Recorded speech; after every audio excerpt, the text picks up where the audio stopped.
That's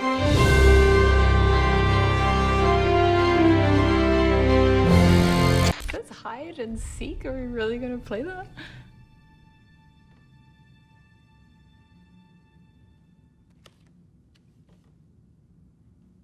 Everything okay?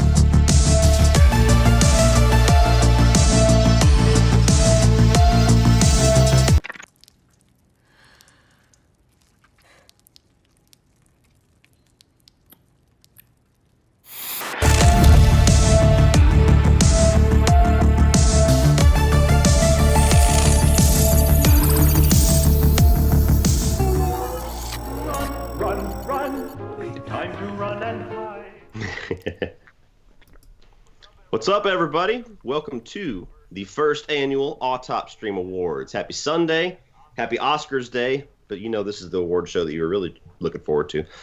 Nonetheless, here we are. We have a bunch of different categories that we have picked, some nominees that we have picked. If you were a member of the group Movies That Move Me, and if you're not, you should be, you saw all the categories about 2 weeks ago. You guys have had the chance to vote on them, and we are here with the winners today. But before we get into all of that, let's introduce our crew, our producer, the workhorse of the group, Brian. No, I'm just kidding. CB. CB, I do the least in this. Hi, everybody. It's my birthday today. It is?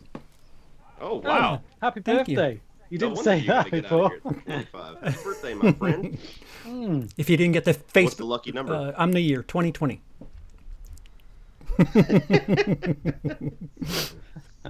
And how you doing today? Is it your birthday as well? It's not. It's not. It's not? But happy birthday, Thank CP.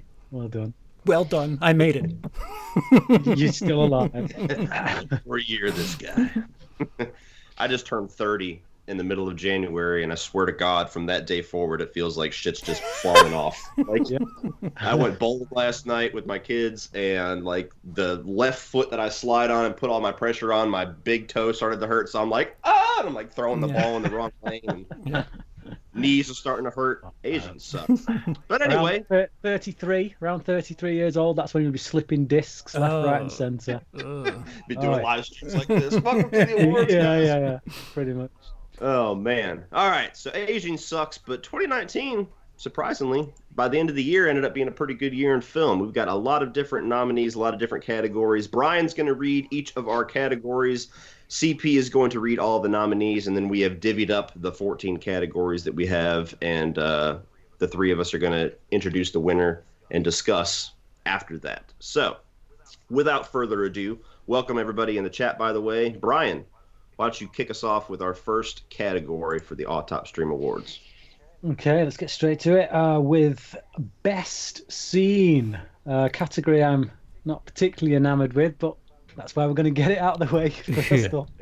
So, Best Scene. CP, give us the nomination. So the nominees were David Fights the Horde in Glass, the seagull kill from The Lighthouse, the knife scene from A Marriage Story, the return to Overlook, Dr. Sleep, the snowblower kill in Child's Play, the basement discovery in Parasite, the subway kill in Joker, the portal scene from Avengers Endgame, Captain America is Worthy from Avengers Endgame, and the Manson family beatdown from Once Upon a Time in Hollywood. And the winner is the Manson family beatdown from Once Upon a Time in Hollywood. Brian, what would your choice have been? Was it even listed in the nominees? None of the above. It's like, the thing is, this is the problem with a category like this. Is Comfortable, that, like, guys. Whoever chooses these scenes is then defining which scene is the best in the film, and like your favorite scene in Joker may not necessarily be my favorite scene in Joker.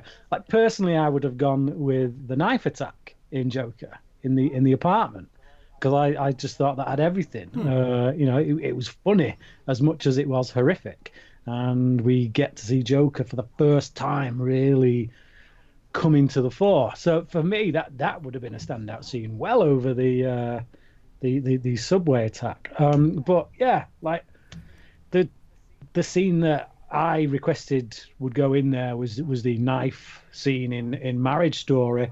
It's not even my favorite scene of the year, but it was just a scene that at that time, because I'd seen the film the day before, it cracked me up to the point that I was literally in tears when it happened, because it just didn't see it come in, and it was just hilarious. But yeah, I just that category for me is just, it's like with any film you get one cinematographer, with any film you get one director, possibly two. With any film you get what, 100 scenes? It's like, how do you it's just, it's the stuff that it's you not a clap category. at in the theater, Brian. Jeez. Yeah. It's the scenes Yeah. that everybody has mentioned all Yeah. year long. Yeah. My pick would have been the Captain America is Worthy. It was close between that and revisiting the Overlook Hotel in Doctor Sleep, because that scene was just badass and had a lot of magic to it. But man, like I've said it numerous times with Avengers Endgame, I have not had a theater experience like that in my life. It was like going to a sporting event in that last 45 minutes or something like that. And not to the point where I was getting annoyed at all the noise. It was just like making everything that happened on screen that much more exciting. And when that hammer came back and you saw who caught it, man, like that whole theater lost their minds, including me. I was like, ah, fuck him up, get him. That was the one scene of all those where like my body felt it. So that would have been my pick. The beatdown in the winner, the beatdown in Once Upon a Time in Hollywood, that was definitely my favorite scene of that movie. I don't know if that's a good thing or a bad thing, but yeah, those are my thoughts. CP, which one did I you vote voted for the basement discovery in Parasite. That movie takes a left-hand turn once things happen in the basement. Yeah, as soon as I saw that basement scene, I was like, oh, we're going to Martin. I was like, where is this going? Yeah, you're like, oh, everything I watched till now is completely different. I thought Martyrs as well when we got there. Really? The film. Yeah, I thought the film had a bit of a Martyrs vibe to it once we got to that point. Yep. But yeah. Awesome. Next up. It looks like everybody's surprised in the chat of that winner. Well, by get the way. in the group and vote next time. We get a lot of Fred Durst mentions. I guess we should have put the couple of scenes from the Fanatic in I can't talk. I gotta poo. Best scene.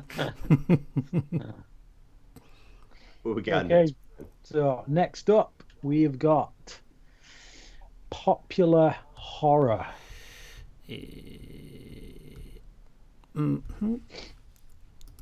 Best popular horror, and the nominees are Annabelle Comes Home, It Chapter 2, Child's Play, Us, and Doctor Sleep. Please, God. And the winner is Doctor Sleep. And it wasn't close. Doctor Sleep won by Thank you. 36 votes. Look, I'm a big fan of Child's Play. I've been that big defender of that movie all year long, but my God, that was in my mind, that was a pretty obvious pick. But yeah, I was worried. I feel like Us could have came through with the upset there, and who knows? But yeah, so I guess I'll start this one off. Doctor Sleep. I mean, if it wasn't for that theater experience with Avengers Endgame, it would have been my favorite film of the year, and it was my favorite horror film of the year. I didn't have a whole lot of expectations for it. You know, I didn't know what a sequel to The Shining was going to look like, what it was going to be about. Never read the book, had no idea what the story was going to be. I've had mixed response with the movies by Mike Flanagan. I think he's a very good director, but he always seems to lose me in the third act in most of his films. But this one was just like a knockout punch for me. Everything about it. I bought the 4K, but I let my dad borrow it 30 minutes ago, so I haven't got a chance to watch the director's cut yet, but I cannot wait to see that. Yeah, that was, man, what a movie.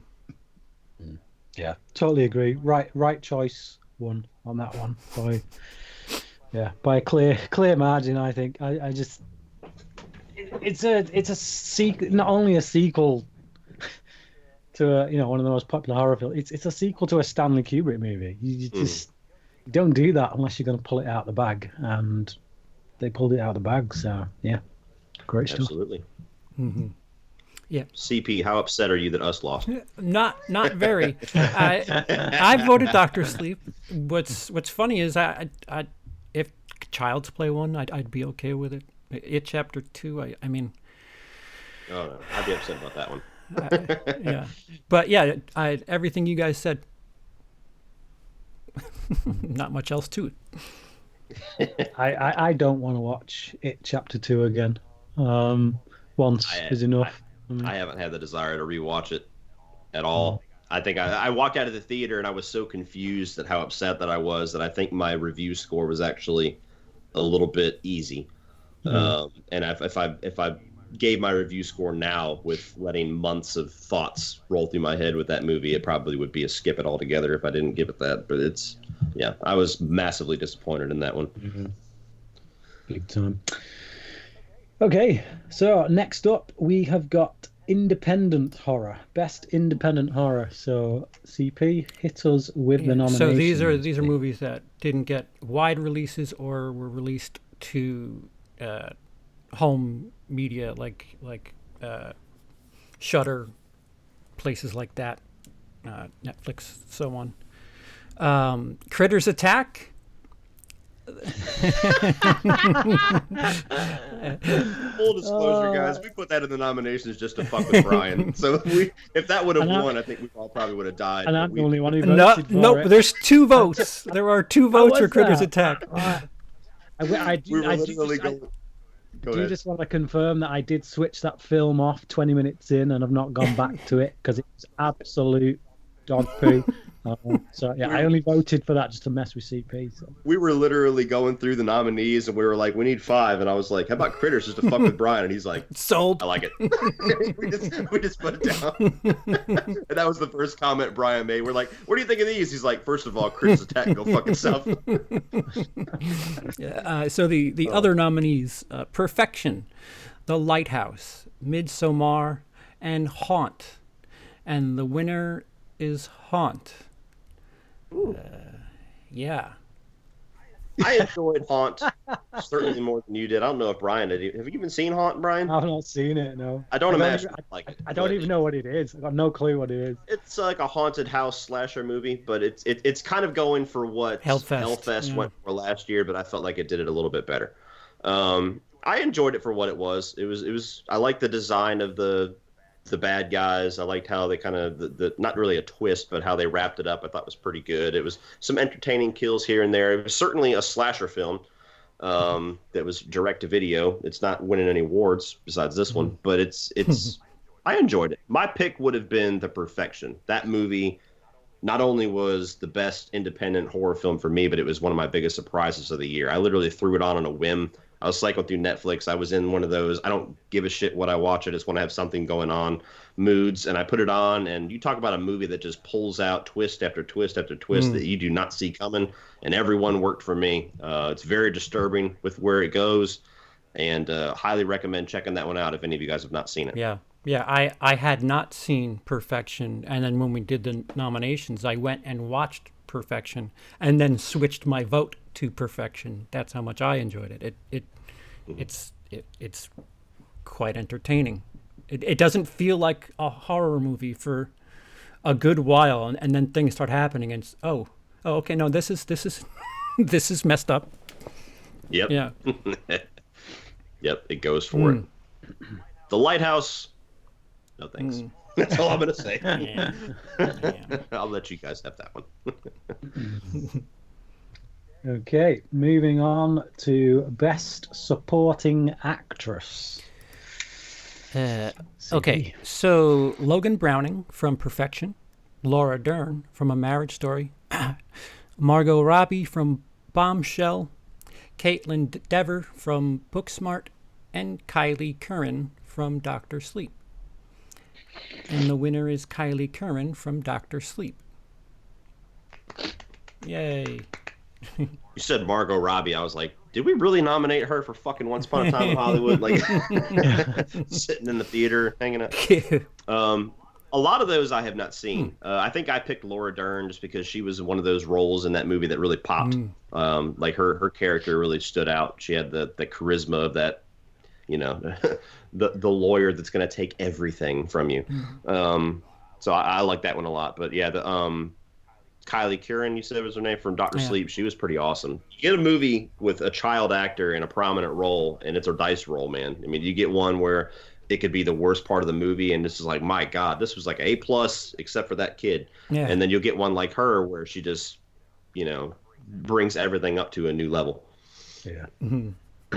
Yeah, definitely. I did that scene in the car where she has to do the switch because she's taken on someone else. Basically, you're totally convinced, totally believe, and you can see instantly that she's not the same person. I think for someone who's of her age to pull that off, yeah, really, really good performance. I actually liked Margot Robbie in Bombshell. I think she gave a really good performance. There's a scene in that where she phones her friend to basically confess what's happened, and the way she handles that scene I thought is absolutely brilliant. Yeah. And also the scene in the office, which is really uncomfortable, where she's asked to dance for Mr. Pervert guy. I think she handles that really well too. Yeah, I'm just like squirming there with her as I'm watching it. So yeah, I think I went with Bombshell. But... You did. And I went with Caitlin Dever from Booksmart. But I agree. I don't disagree with Kylie Curran from Dr. Sleep winning. I just quite enjoyed the performance of Caitlin Dever from Booksmart. Yeah, she was good in that one. The movie didn't blow me away. It had a lot of hype behind it. And when I finally saw it, I was like, I mean, it's basically a chick's super bad, but okay. Yeah, I enjoyed her in it. She has, it's got a little new age twist to her character's arc, if you will, that she handles pretty well. Okay, what's next? Next up, we have got Best Popular Film. I'm sure you don't need to read the nominations out here, but go ahead.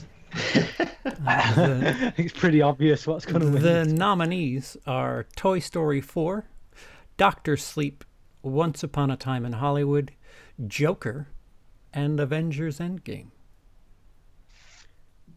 And the Oscar goes to... No. And the Autopstream Award goes to Avengers Endgame for Best Popular Film of 2019. Which I believe I did vote for. Like I said, it was my number one movie of the year, so I'd be a hypocrite if I didn't pick for it. It was...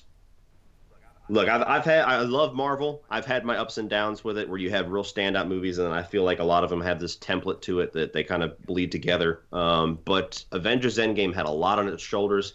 It has to wrap up the storyline of Infinity War. It has to wrap up basically all the character arcs from the past 10 years. It has to leave something somewhat to branch off of for what's going to come forward. It had a lot of hype behind it. It had every reason in the world to fail or disappoint. And for me, as somebody that wasn't as high on Infinity War as a lot of people, I walked away just blown away. I thought that the way that they handled the story was great. I thought Thanos was a great villain, and they utilized him well in the second half of it. I loved kind of getting back to our core Avengers for the majority of the movie, and kind of definitely spending more time with the characters that we've spent the most time with in this franchise.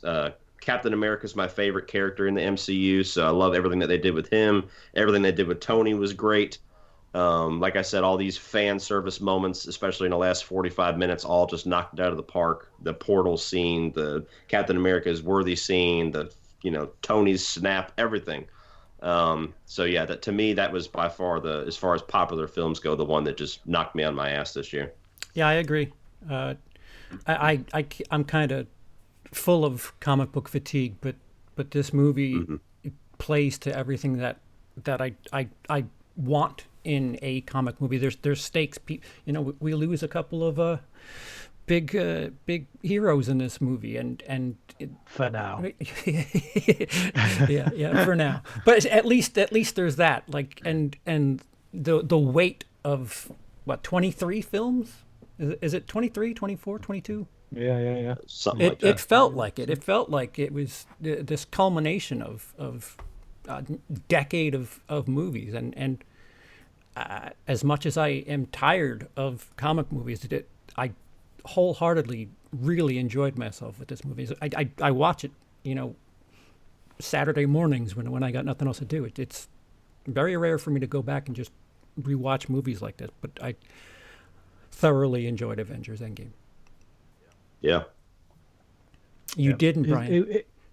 It was my number 2 of the year, behind Joker, which I can understand the best popular film vote going to Avengers, because I think it's one of those films that across the board people got what they wanted from it. It delivered in that respect.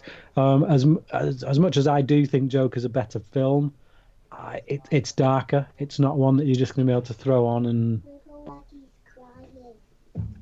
Okay, lass. Sorry, interrupted by my child. So, where was I? Yeah, I think because Joker's darker, it hits a few more raw nerves, I think, with the subject matter and whatnot. I think it's a bit more divisive as a result. So depending on which side of that division you come out on, it's either the best thing since sliced bread or it's an overrated call to violence. But I think, I think best popular film, I can understand why Avengers got it. It was my number 2 of the year. And like you guys, I had a blast with it. And just like Cody, when Captain America got that shield, I was like, hell frickin' yeah. Mm-hmm. You don't have to get into it, Brian. Did you get a chance to see Birds of Prey yet? I did. How does it sit with you that it's rated higher than Joker? It is? It is. It's sitting at 80-something%. Joker's in the 60s. I liked it. That's all I need. The groan is all I need. I enjoyed it, dude. I'm messing with you. Yeah, I think people are idiots. No, I really liked it. I thought it was a highly enjoyable film. Really good stuff. Makes me want to see more. Nice to have an R-rated film that wasn't scared of not winning over the kiddie crowd, and had the guts to be what it wanted to be, without having to pander to a particular audience. And it's a shame that currently it's sitting with the lowest opening for a DC EU film. I do think that will increase. I think because it's had such good word of mouth and people are coming out actually saying it is good, I think that will pique people's interest. And I think second week is probably... It's going to be one of them films that actually gets... It's a weird weekend for it because everybody's watching the Oscar nominees. Like I saw that 4 of the movies that are nominated actually didn't have much letdown. Like their money drop off wasn't but 10%, and that's abnormal. So it's a weird weekend to be. I mean, it's still February too. 34 million is not nothing to sneeze at, but. I guess they expected 45, so there's that. Yeah, they would have called it Harley Quinn and the Birds of Prey. They would have had 45. Yeah. The John Carter treatment. I think that word, throwing emancipation in there, I just feel like, because particularly this past year, we've been having the whole woke culture nonsense, right. and I think that feeds a lot into it. I think a lot of people probably think this is going to be a film about a bunch of women kicking ass and leaving the men behind and girl power and all that crap, and it's really not. It's not that kind of film.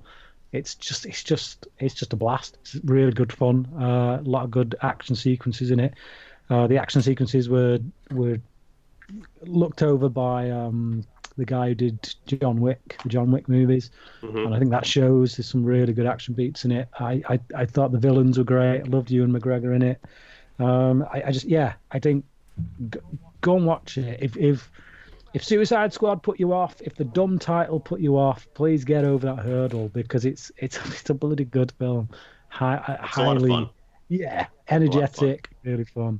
So, next category is Best hero. So best movie hero.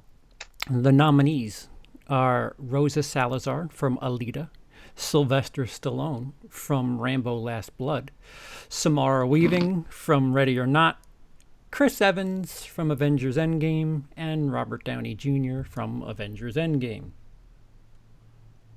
Chris Evans. And the Autopstream Award goes to Captain America. Tony fucking Stark. Tony Stark from Avengers Endgame. I think a lot of this has to do with legacy. This was, I think if any of the characters that we lost in Endgame, if we're gonna not see them again, this is probably the one that, depending on how many Doolittles we get out of Robert Downey Jr., this might be the one that stays the course. But this is the one that we felt the most in the movie. This is the one that a story arc, a character arc of 10 years came full circle. So a lot of it has to do with legacy of the way that they wrapped up the character of Tony Stark. I thought he was great.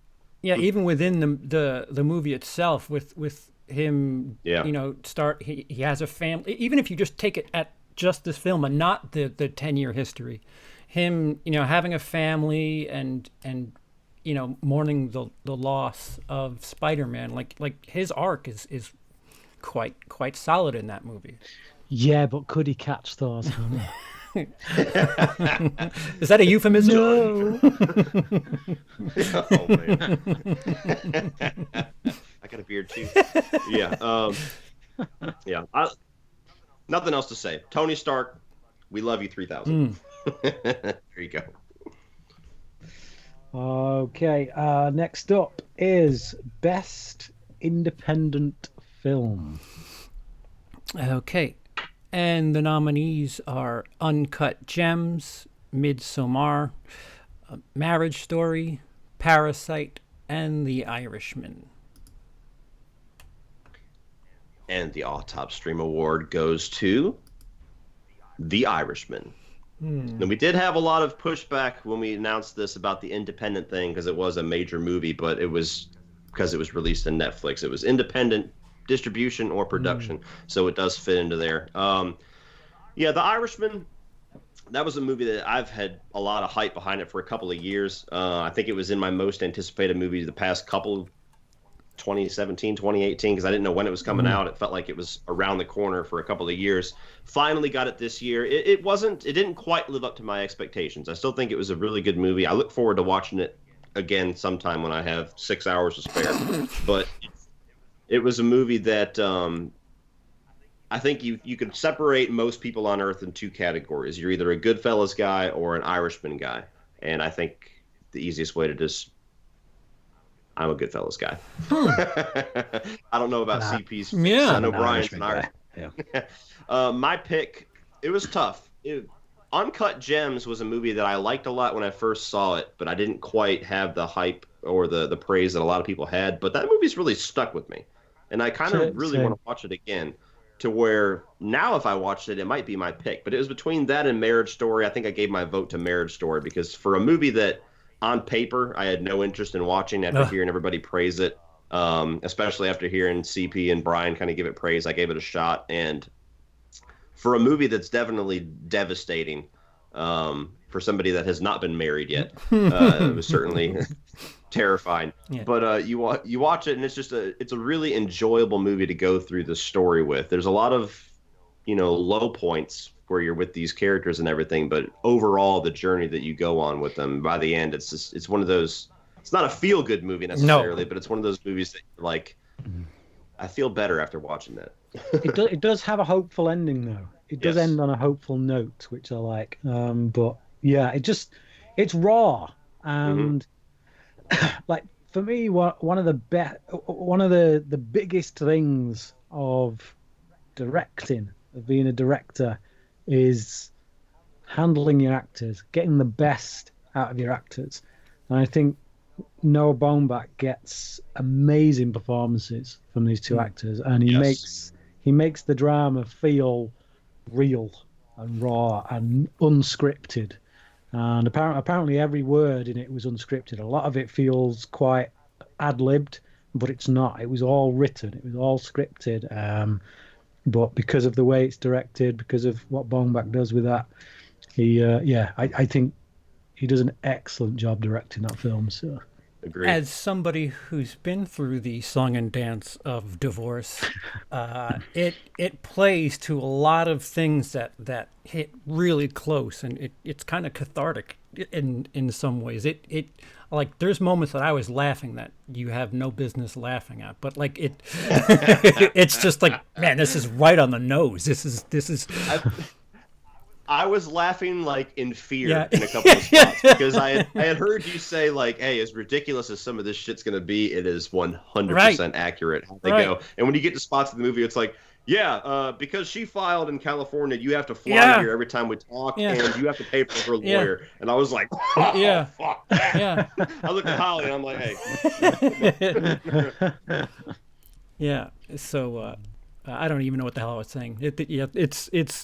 It's a modernized. It has the same feel as Kramer versus Kramer.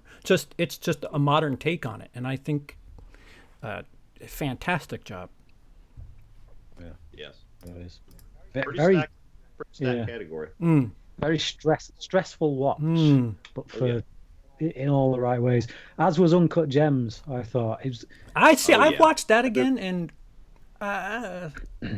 that movie was basically like anxiety in filmmaking. Like it's not like tension in a sense of like a horror film where you feel like there's just danger around every single. But Tension 101. It's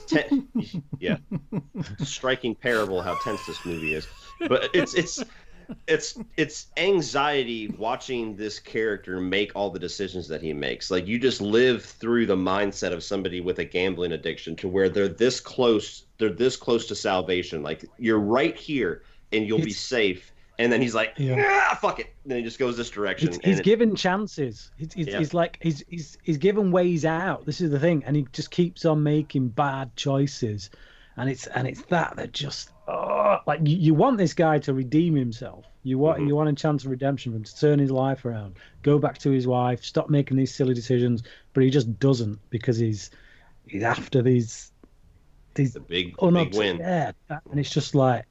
It's quite crushing to watch. I wasn't as overly sold on just like Cody, really. I watched it. I wasn't quite as sold on it as most people. I thought, I did think it was a very good film, but it was one of them that kind of stuck with me for a few days. I kept thinking about it, and it's a good film, really good film. And I do think it's very easy to dismiss Sandler's performance, I think, but I think he's doing quite a lot with what he's got. That's a shame too, man, because like I'm not as high on Punch Drunk Love as a lot of people. A lot of people say that's his best film, but you watch a movie like Reign Over Me, and to me, that's even better his performance-wise than it is in Uncut Gems. And that guy, it's almost like he knows it. Like with the way he said to the Oscars, like, okay, if I don't win, I'm going to do some more shit movies.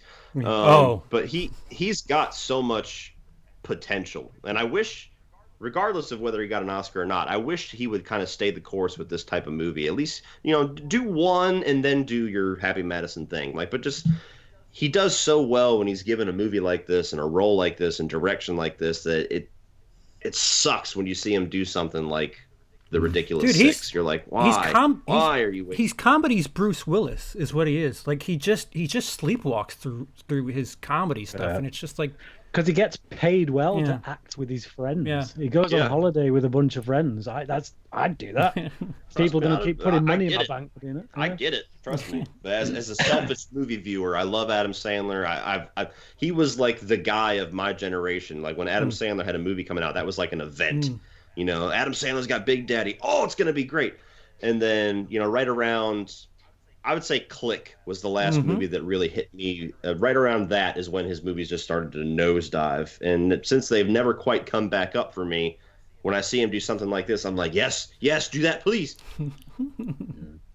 Big Daddy, 1999. Another 99 movie. Hey, yeah, there you go. Spanglish is also a very underrated Adam Sandler film. What is it? Spanglish. I haven't seen that one. I need to check that one out. Very good. And Men, Women, and Children, too. Nobody's seen Next category, Brian.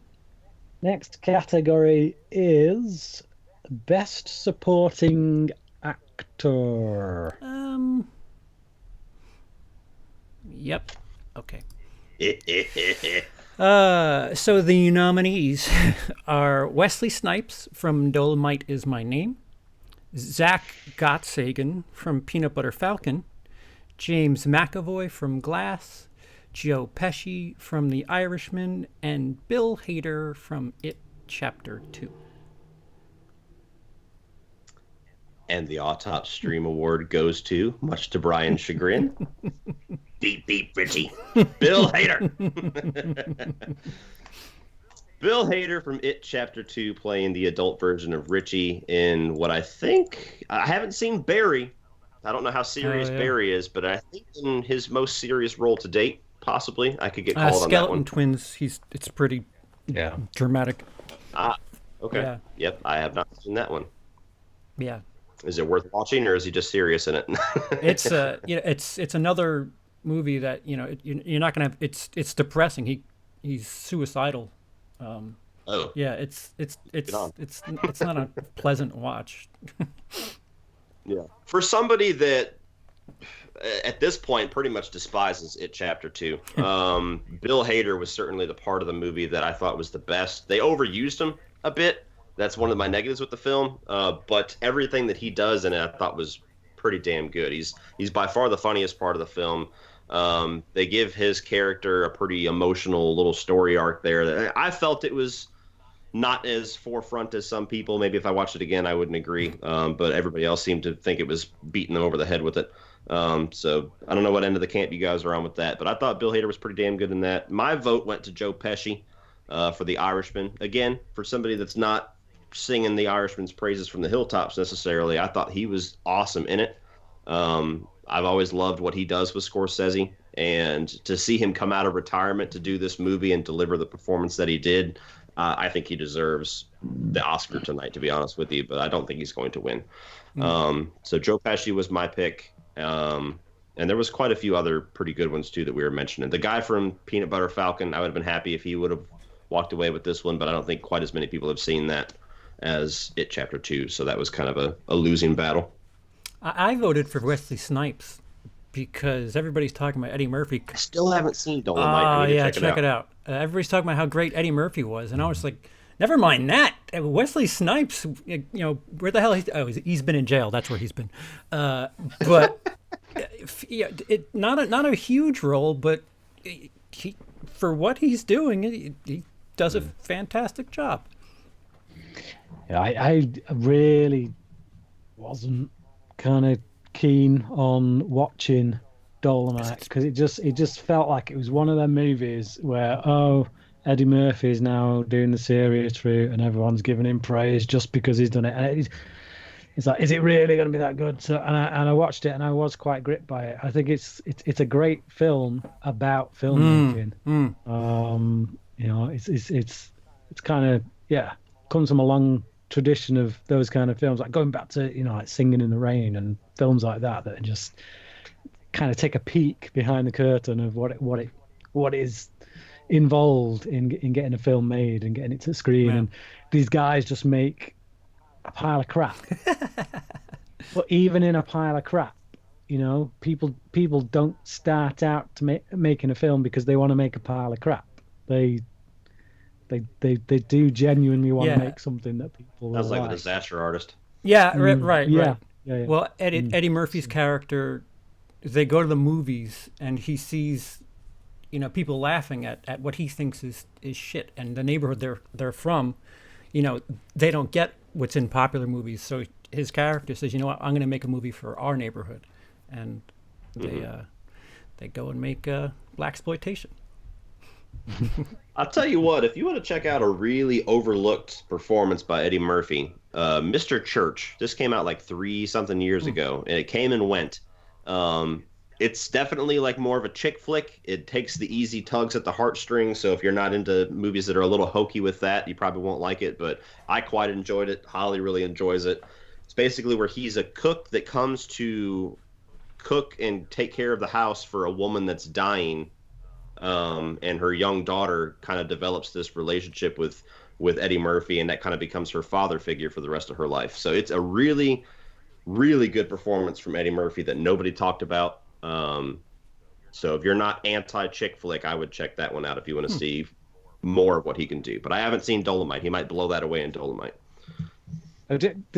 One performance which I thought was quite good as a small supporting role was actually Robert Pattinson in The King, which is a medieval type film on Netflix at the moment with Timothée Chalamet.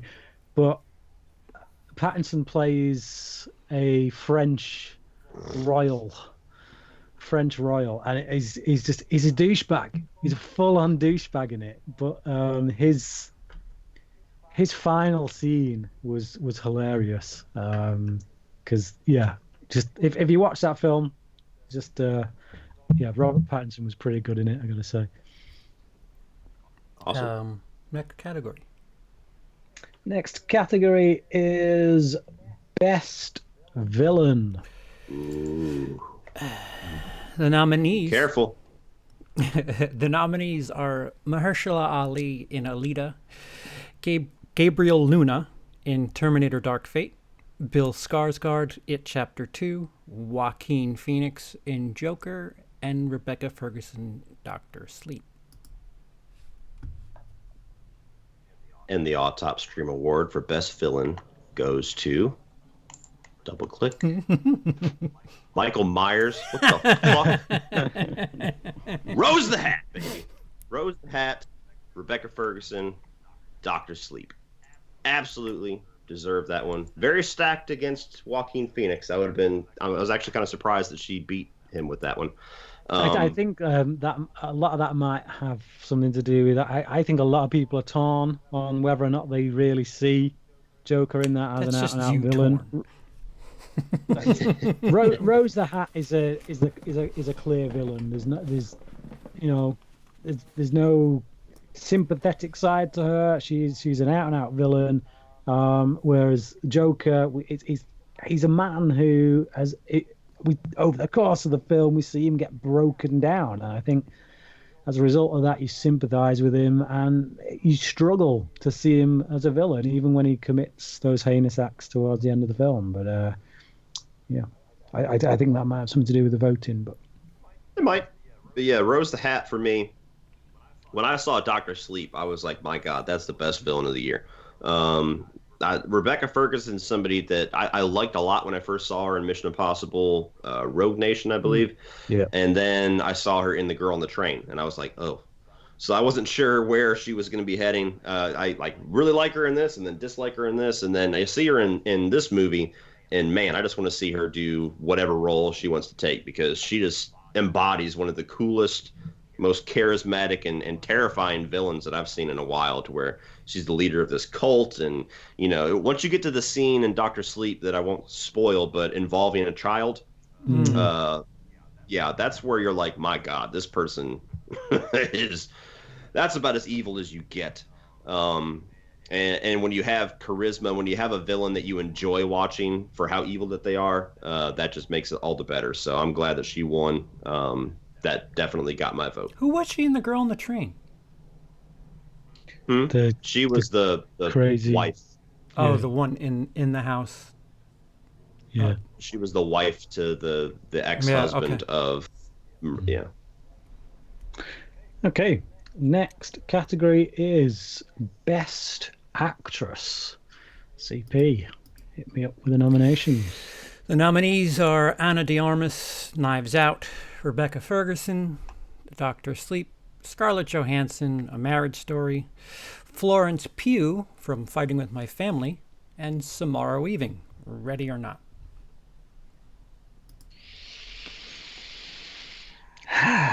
And the winner is Samara Weaving from Ready or Not.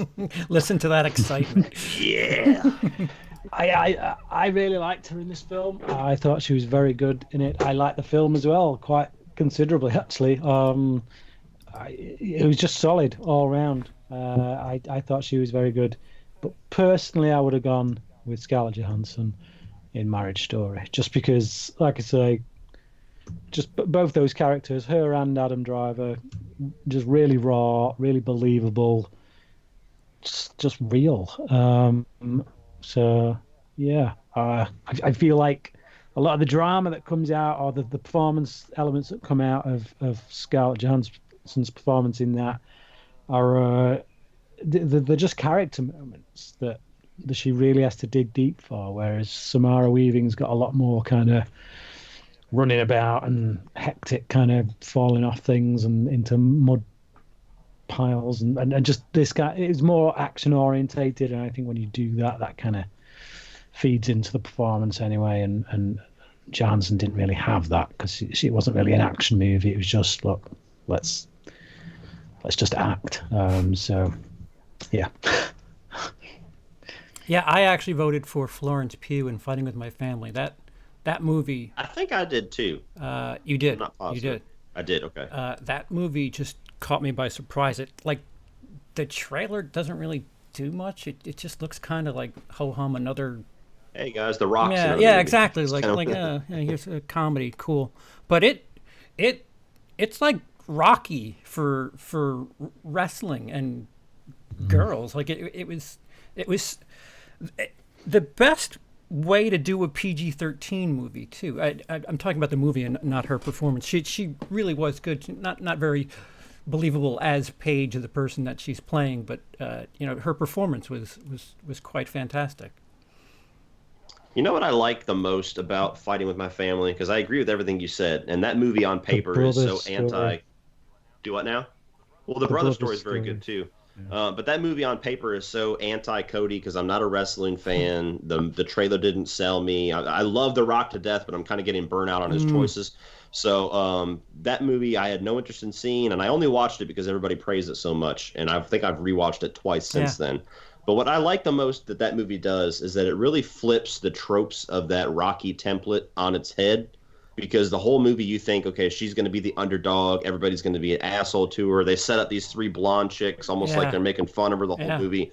And then it comes to find out that she's the asshole in the movie. And she's the one that has to grow and has to kind of triumph over that. And I love when you get to that point of the movie and they flip that on its head. I love that whole kind of flip-flop that they do. Yeah. And it just makes her performance and that character that much better. Yeah, you may be a wrestler, but we're performers here, so you have to adapt to what we're doing. Exactly. Yeah, that was good. Next. Lindsay with the killer right there. Scarlett is always so flat to me. She's far from flat. Next category is Best Cinematography. Wow. This one worried me Best for a while. Director, but we got Best. The nominees are Avengers Endgame, Doctor Sleep, The Lighthouse, Joker, and 1917.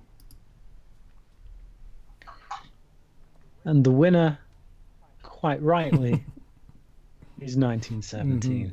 Absolutely. Absolutely. Joker was running away with this for a while, wasn't it? Yeah. I was getting worried. I was like, oh, come on. I think the cinematography in Joker is astounding. I think it deserves its Oscar nomination, but I think Roger Deakins has once again pulled it out of the bag. He is my favourite director of photography, and for good reason. I just think what he does here with lighting and just moving the camera just really pulls you into this main character's world. You are with him every step of the way. You almost become him because of that whole one take kind of aesthetic that they go for. It's brilliant. Absolutely. If you know anything about filmmaking, just figure the size of the camera. So, they're walking, so it's definitely like a Steadicam look. And you're looking at this narrow space, but the camera's working its way around. And if you just think about it for longer than a second, you're like, wait, how are they doing this? Because I just saw the narrow path that they're in, but they're getting a 360 view, and there's no space for these people to move. How is he doing this? So, there's a bunch of times. It's all handheld stuff, and it looks like something you could just wing, do it on the fly.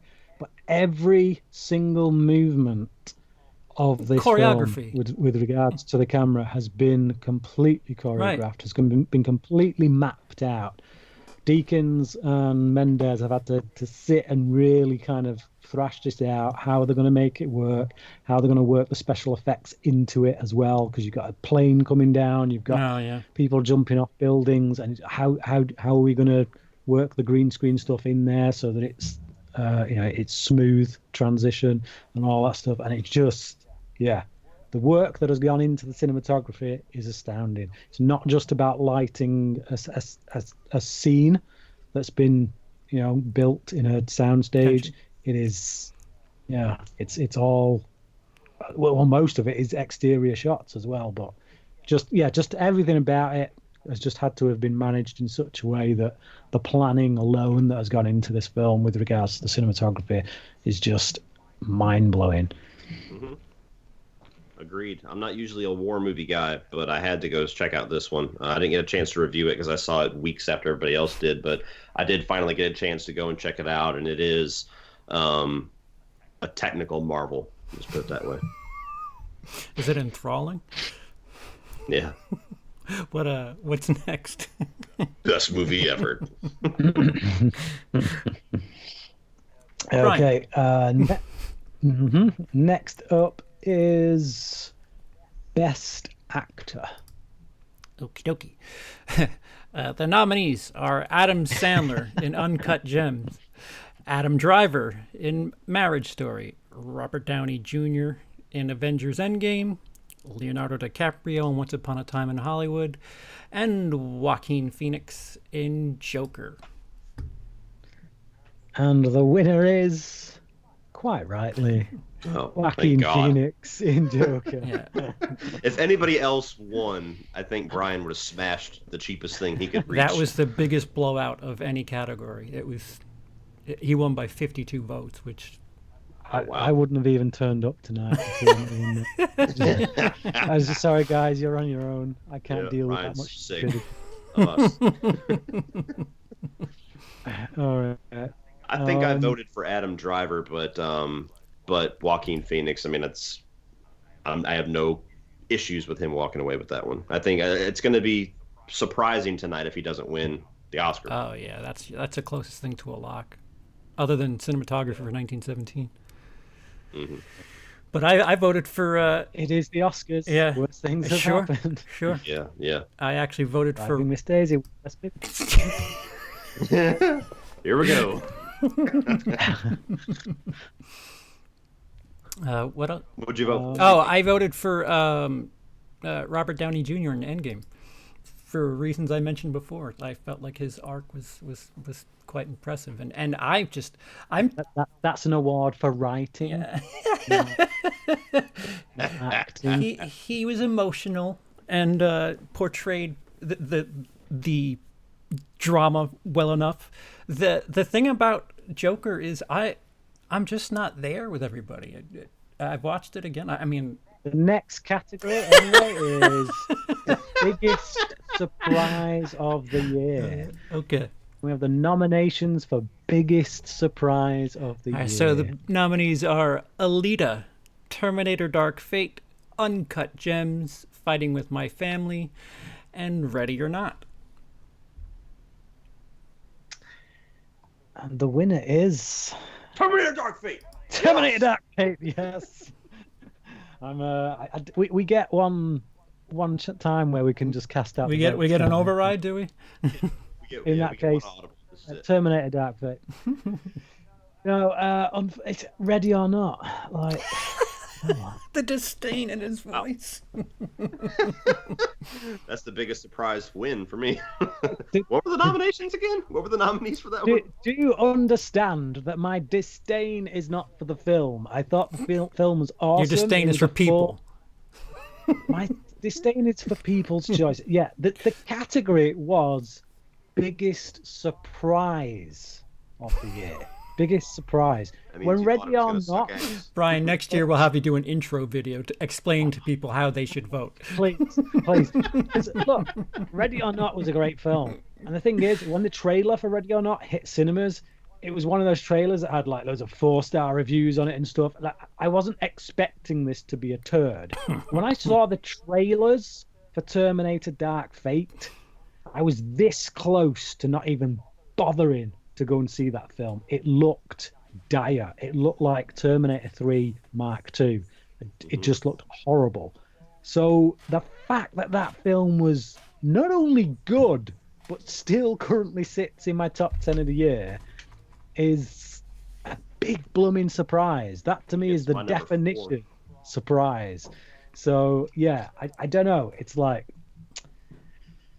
I'm with you on that island, Brian. I think a lot of people just didn't like the movie, though. So a lot of people aren't putting their vote in for that one because they weren't surprised by it, or the ones that actually watched it. Yeah, I like to think everybody in Movies That Move Me had seen it, but I've seen a lot of opinions on Terminator Dark Fate that they just, not people in that group, but people in general have just gone with the popular thought and said, yeah, that movie sucks. I haven't seen it, but I heard what happens in the first 3 minutes. So I don't need to see it. I know it's terrible. Yeah, but no, I'm with you. That was the biggest surprise for me, or at least one of them. Dr. Sleep certainly was in competition for me, too, with that. But Terminator Dark Fate, I was holding on with nothing but hope for that movie. I had no desire to see the movie I saw in the trailer. And I went and saw it, and I was like, damn, that kicked ass. So I'm with you. Yeah, so the vote tally is Ready or Not had 31, Fighting With My Family had 18, Uncut Gems had 9, Terminator Dark Fate had 7, Alita had 4. Not a whole lot of votes in that yeah, one. Yeah, it's funny because Joker had 60 votes alone, and there's not even 60 here. Yeah. Alita would have got my second vote after Terminator. Fighting With My Family. I think mine too, because I actually didn't bother seeing that in theaters. I didn't bother picking it up on home video or anything until Brian just kept mentioning it and kept mentioning it, and I was like, okay, fine. I bought it and I watched it one Saturday when I had nothing else to do, and I was like, that kicks serious ass. I want a sequel. Yeah. I was like, I wanted to kick myself in the ass for not being dollars in the box office. I'm like, God damn it, I'm part of the problem. Yeah.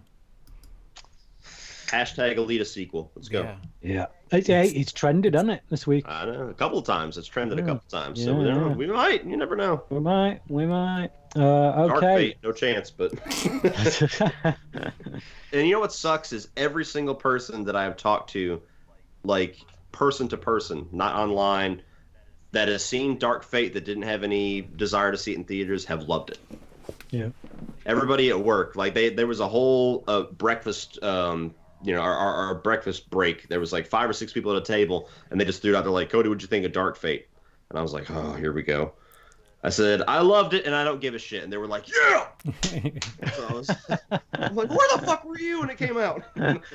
Well, it's like what Brian brought up before. I think there's like, not movie fans, just Joe Sixpack, people who, go sparingly to the movies. I think there's this conscious effort to avoid movies because there appears to be this women thing that they're pushing, and when they see it, they're like, no, I'm not. And you can always find them in your comment section too, because that's the only comment they'll drop, and they'll be so passionate, like, this movie's garbage because of this feminist agenda. And I'm like, you did not even see the movie. You went to see the fucking trailer, and you put that together, and then I saw the same thing for Birds of Prey, and I'm like, did you even watch the same movie as me? Like, there's not movie fans, not people are ignorant, but people who just casually follow. I think there's something to it.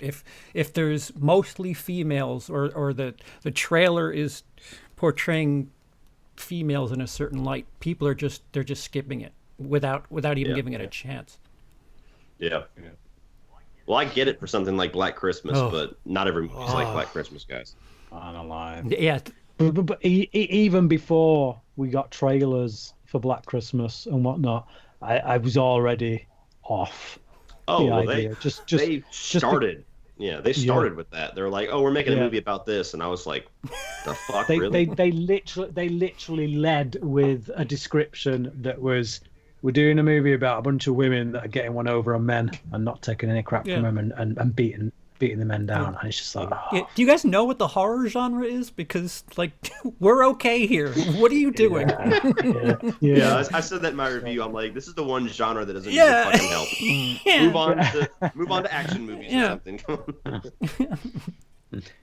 Okay, so here's the big one: the award for best film.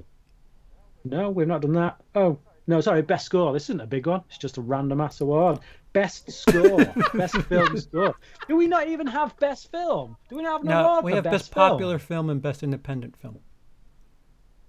Oh. See, as you can tell, Brian wasn't part of the category making process. Me and CP literally, this was when we were planning on doing it at the last time that I screwed up because I woke up with being paralyzed from the neck up. But this is what me and CP had to jump on Skype one night in a hurry and put these together. So we had to throw them on.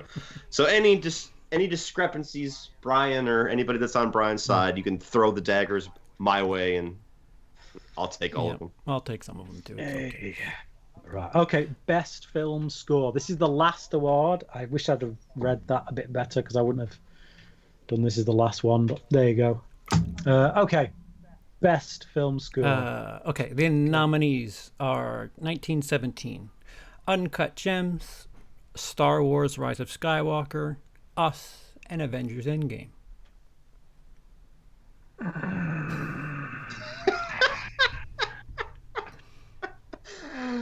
There's a reason why I used Brian's piss face in the thumbnail because I knew that's the Brian we were going to get.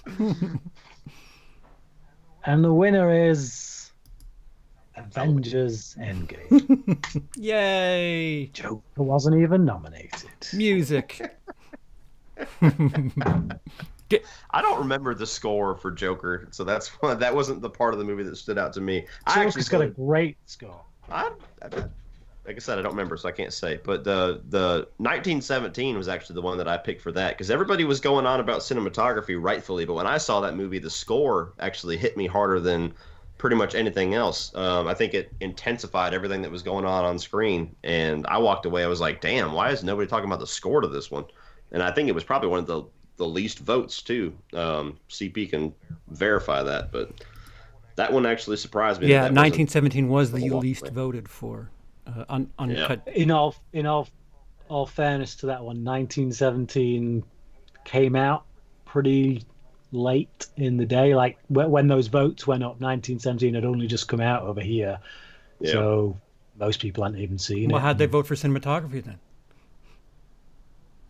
Because everyone is out there saying, "Oh, it's a sure lock, it's a surefire win for cinematography." And people are like, yes, everyone else is saying it, so it must be. Not to get accusational at all. Never.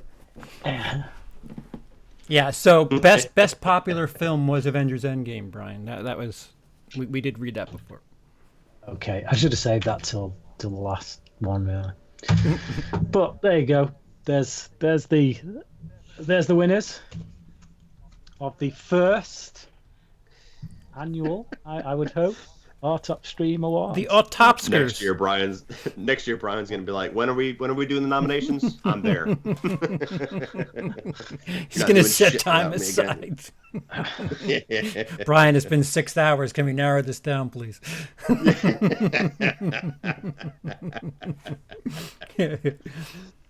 Oh man, yep. So that's the awards there, guys. That's our nominations. Again, if you're not a member of Movies That Move Me, it's our Facebook group. Please join in. Brian also has Cine Sci-Fi if you like science fiction. That's another one that we can promote here. And I guess maybe you got what 30 minutes or so, CP? Oh yeah. Is that a hard 30 minutes, or you just want to head out now? No, it's hang out. Not a hard 30 minutes. It's a lenient 45. Okay. I'd like to, but I should probably get off because I've got kids in the wings who. All right. Oh, so you're done? Kind of. It's my birthday. You're gonna leave me on my birthday? It is a birthday. Get people to hit us up with some questions, and if I'm back, there's a back. delay. There's a delay, so they need time to know. Okay. All right, guys. Well, hit us with some questions in the chat. We'll hang out for another 15, 20 minutes or so and shoot the shit with you guys. And if Brian is able to come back, he will. Otherwise, we'll wrap up at 3:40, we'll say. 3:40, we'll head out of here. Yeah, 3:40 at the latest. So shoot us some questions. It could be related to the nominees. It could be related to the Oscars tonight. It could be related to fucking Burger King, whatever you want to talk about. Ooh! Will the Book of Saw make more money than Halloween Kills? Absolutely not. I can tell you that I right hope now. it does. I hope it does too. I'd laugh my ass off. I Am the Best 237. It's an interesting question. I will say that's actually a good jump off point. So I know you did a reaction, CP, but I didn't get a chance to watch it. I didn't do a reaction, but what was your thoughts on Spiral, that trailer? There's not much in it, which is good. I need to stress that trailers need to be more like that. There's not much to go off. There's like two shots where you kind of are like, oh, okay, that looks like something. But I thought that Samuel L. Jackson was going to be the new Jigsaw, but from the trailer it seems like, well, I mean, it could all be. Well, hell, you never know. They got some big twist. Right. So. Even Chris Rock could be the bad guy, but I got the vibe that Samuel L. Jackson was probably going to be the jump-off kill of the movie, and then Chris Rock was going to be investigating that, because Chris Rock's pretty prominent in the trailer. Samuel L. Jackson shows up to say motherfucker. Yeah.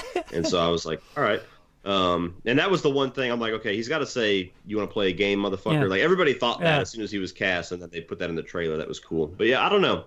I don't know what to expect yet. It's got my attention. Yeah. It had my attention ever since the whole thing where they're like, Chris Rock's writing a Saw movie, and I was like, the fuck? That's not something I expected to read today. I feel better about it now than I did before the trailer. I felt weird before the trailer. Having seen the trailer, I'm like, okay, you know what? I'm ready. Yeah, it's got the right tone. It's got the right look. I just don't. I'm not the biggest Saw fan. Likewise. I need to rewatch them. I'm probably going to do a review series leading up to this one. So there's a tease for all you in the chat. The second half of those movies, they all blend together. Like 4 is 5 and 6 is 7. Like they're all the same movie in my head. I like the first 3. Yeah, right. I like the first 3.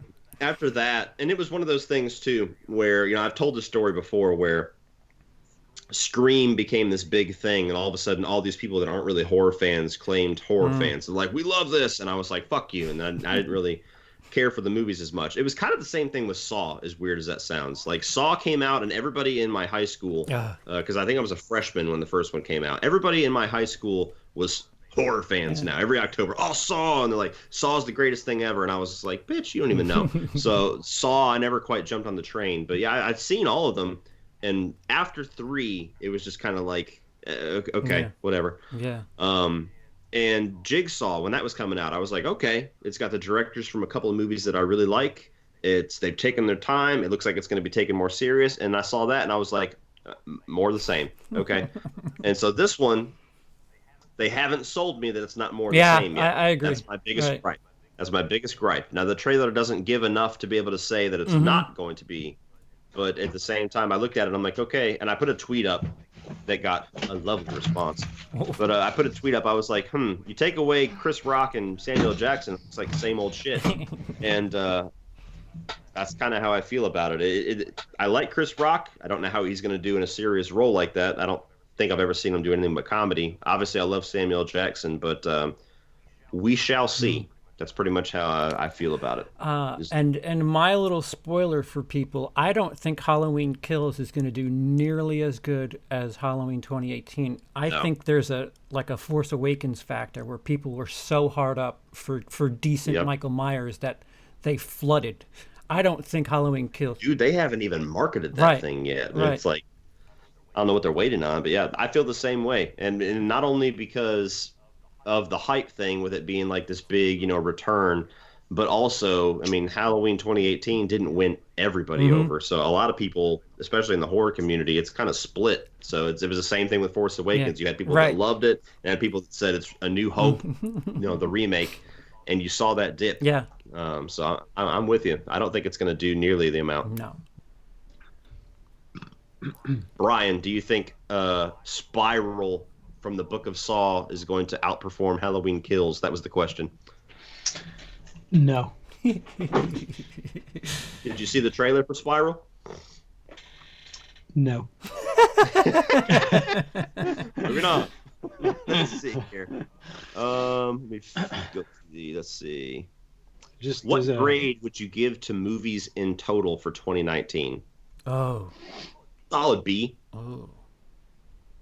Because there were some great movies, but there was also a lot of turds, especially in the horror genre for me. Almost like everything disappointed me aside from Child's Play, which I'm on an island with, and Dr. Sleep. I didn't like Us. I didn't like Midsummer. Then you get movies like The Lighthouse that everybody was going nuts over that I just wanted to stab myself in the throat and get it over with. I saw a lot of shit in 2019. Like there's at least 5 movies that I saw in 2019 that would be the worst movie I saw in previous years, and I saw at least 5 of them in 2019. Like there was a lot of terrible movies that I saw. So for me, my grading like the whole year, it's got to be at least a C, maybe a C minus. I think I'd go with a B because there's been a lot of disappointments with regards to films that I had a lot of expectation for. Films like It Chapter 2 and the like. But then again, there's been other films that my expectations were terrible. Alita, Dark Fate, and it turned Doctor Sleep, and they all turned out to be really flipping good. So yeah, I'd go B. It's a hard thing to quantify, really. It is. It's how do you take your letterbox scores and averages.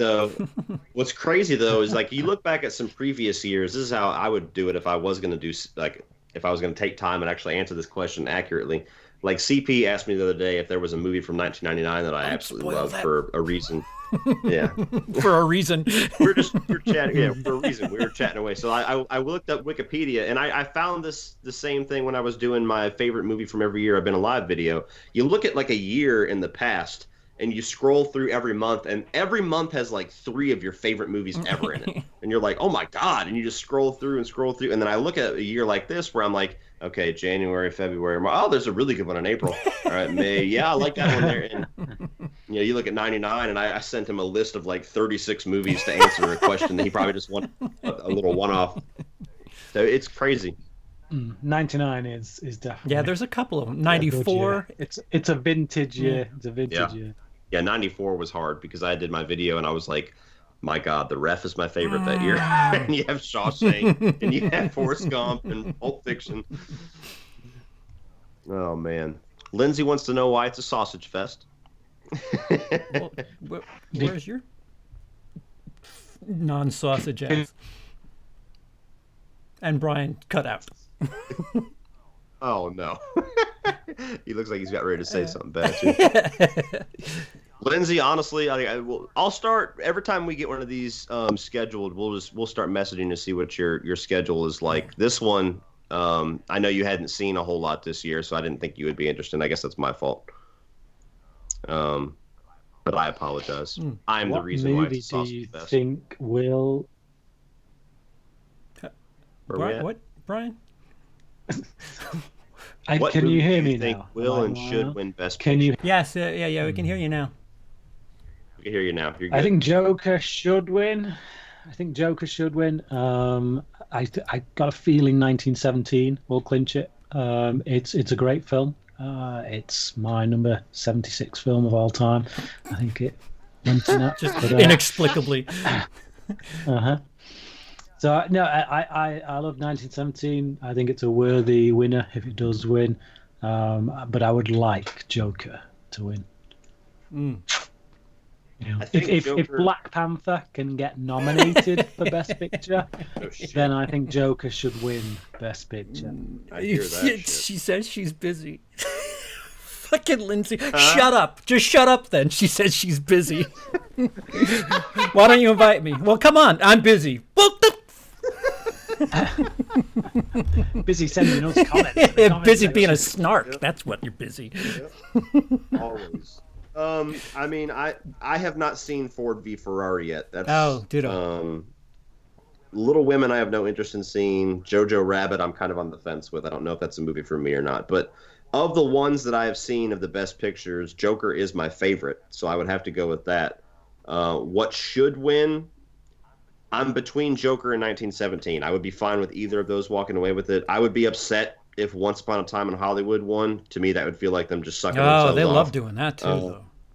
Parasite would be I'd interesting to see love win. for It's not Parasite. No near my. chance. No chance. No chance. Trust me. That's got a lock on the best foreign language film, so there is Yes. no way they are giving it best film as How well. awesome would it I be if agree. it did? That'd be so tits. That's exactly what I'm saying. It would be interesting to see it win. It's not anywhere near my favorite of these, so I wouldn't vote for it if I was in the Academy. And then Marriage Story, I would be okay with that winning too, but I don't think it has a chance. So I would, yeah, that's my answer to that. Parasite. Let's get Parasite going. Let's see here. Why didn't you ever do a spoiler review for Rise of Skywalker? I guess that's towards me. I don't know. Oh, Maybe yeah, I we mentioned never I was- did a compendium for it either. We were supposed to do a compendium Yeah, for it. that was just towards the end of the year. It just kind of got busy. Yeah. So that's kind of the reason why for both of those answers. What are your guys' thoughts on Sam Raimi directing Doctor Strange 2? I think it's a pretty badass choice, but I don't think they're going to have too much creative control over Sam Raimi. So I'm curious how that's going to work out. I don't think it's going to last. I think give it a month or so and he'll have walked from the project. Yeah, for that reason exactly. Yeah. He's been burned already with Spider-Man 3, so he's not going to walk into a situation where the studio controls him to that extent again. And Marvel is very controlling. Yes. So it's all Marvel films, regardless of who directs them, they all have the same kind of flavor. Can you imagine And if you an can't, Edgar Wright if you can't, Ant-Man? No. Sorry. Honestly, I can't because it would be so different than the movie that we Right. got. I don't know what to even expect. yeah. If you can't, it'd been neutered Raimi, and I just don't think he'd be up for that. I reckon he's in negotiations. He may have even been signed up already. I have inside information that is confirmed. That's all I will say. I'm friends with somebody who works with people that know things, and I was told the minute that it was announced on Twitter that it was in negotiations, that negotiations were already closed, and that's just what they're saying. So we'll see. But yeah, I'm with you. I don't know if it's going to last because I just don't see Sam Raimi, of all people, being controlled. That guy has no reason to take a project where he's not going to have full creative control. And if you're to believe Scott Derrickson, I think that was the reason that he said he left, wasn't it? That he didn't have the control to be able to do the story that he wanted. Now, I don't know if maybe Sam Raimi's vision for what this movie is just aligns perfectly with what Marvel wanted in the first place, and it's going to work out fine. But this guy's got the horror roots. That's what they were plugging this movie as from the beginning, is it's going to have more of a horror vibe to it. Maybe Scott Derrickson was going to enter the flavors of horror that they didn't quite want, where Sam Raimi will keep kind of the Evil Dead flavor in there, where it's horror, but it's like it's enjoyable horror. You know, it's not there to scare you, I guess. So Doctor Strange, I believe in this sequel that they're on about going into like the multiverse and things. Multiverse of Madness, which is So a play off do you think? Mouth of Madness. Do you think there's even the slightest possibility, what with them getting Raimi, that they're going to go into a multiverse in which we see Tobey Maguire's Spider? That was the first thing I thought of when I heard that he was working on it, and I was like, please tell me that's what they got up their sleeves. Because you want to talk about a movie that would send the Marvel fandom into a freaking uproar, that would do it. Yeah. I really like that idea. Now, if that doesn't happen, I'm going to be pissed. Thanks. That movie was great, but Brian said it didn't happen, so C minus. Yeah, so we'll see. I think all of us are for it on paper, but I just don't see it coming to fruition. They lost a lot of fans in 2018. Yes, I agree, Lindsay.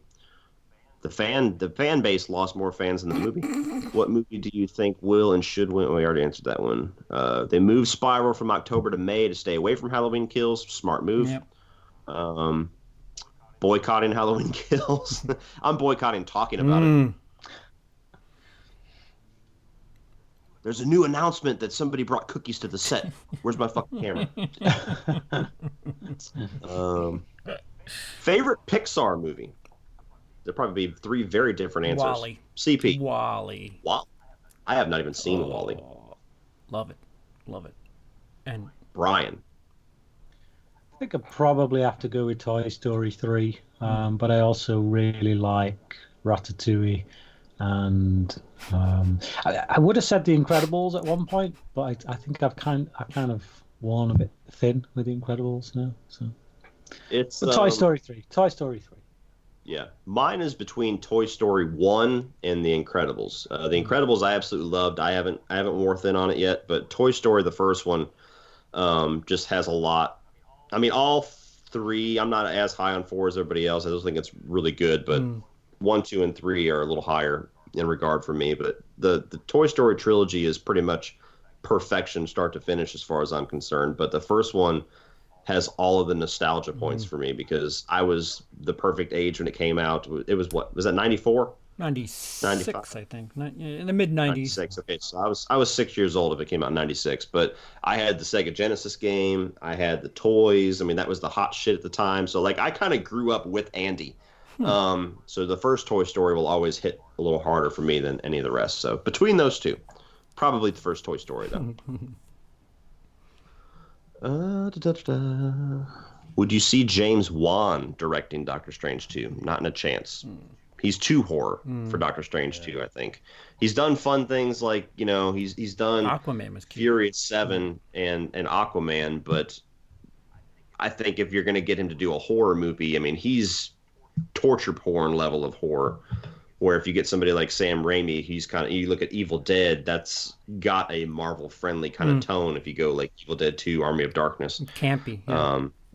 Yeah, and I don't want to see James Wan do it because I love James Wan doing what he does, and Furious 7 to me felt like a movie that the studio mandates. That's another franchise that I think the studio kind of mandates a template to a degree because what you've had Justin Lin, James Wan, and F. Gary Gray direct the last 3 of them, and they all feel exactly the same. And F. Gary Gray and James Wan are not like newcoming directors. They're very seasoned directors that have a specific tone, and it just feels like Justin Lin movie with somebody else directing. Yeah. So I wouldn't want to see James Wan do that again and come in and you see a James Wan movie that just doesn't feel like James Wan. Yeah, I could see James Wan directing Doctor Strange 2. I don't think it'll happen, but I think he did Aquaman perfectly well. He managed to put some horror elements in that during the. I could see him doing it, but I just think why would he at this point? I don't know. Agreed. CP.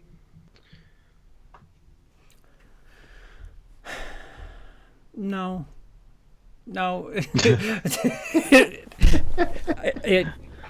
It's especially with restrictions and stuff. I mean, Aquaman was okay, but DC at this point, they could use some creativity. I don't think the way Marvel does things is the same.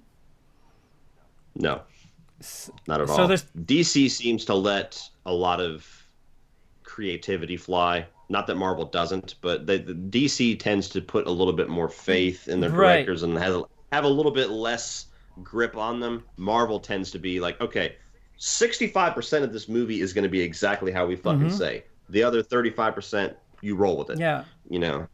So there's certain directors that like I joked about Edgar Wright before. There's certain directors that you kind of don't want to see them make movies for Marvel because they're so restricted, and these people are very auteur, if you will. They're more creative than being in that box, I guess. And I would put James Wan in there. Yeah, I agree. Let's see here. Dale, yes, I will be doing a Resident Evil 3 review. Just wanted to answer that one really quick. Are you guys looking forward to Morbius or no? I'm only seeing it for Michael Keaton because he's amazing.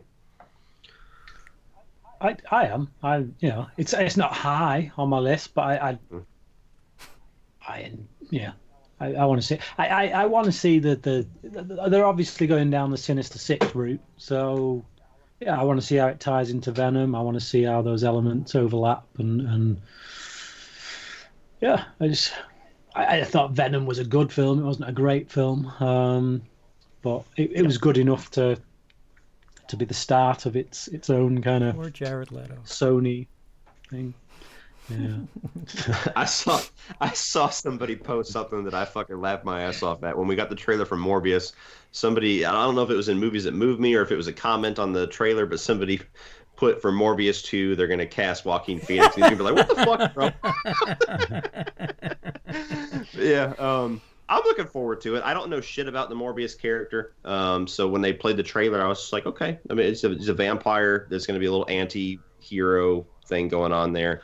It surprised me that we saw Michael Keaton because I wasn't sure as of yet how the Sony-verse and the Marvel-verse was going to kind of tie in. But it seems like with this new deal, they've figured out a way to bleed them through and shake hands on that. So that's cool. And once we get Raimi's multiverse movie and we bring Tobey Maguire back and all the others, and we can. I'm signing off on that. Yeah. That's a go for me. Now, please. I like how nobody's even mentioning what's his name? The Amazing Spider-Man. I'm Andrew Garfield. Andrew Garfield. Everybody's just like, Toby's back. Garfield's actually my favorite. Oh yeah. Yeah. But, not mine. Oh, that's nice. I love Andrew Garfield, and I don't think that he's bad as Spider-Man. I'm just not a fan of those two movies. I'm a Tobey guy till I die. But yes, I'm looking forward to Morbius. I'm not sure what to expect of it. I enjoyed Venom. I'm in the camp with Brian. It was good, not great. They could definitely do better if they learn their lessons from the first one.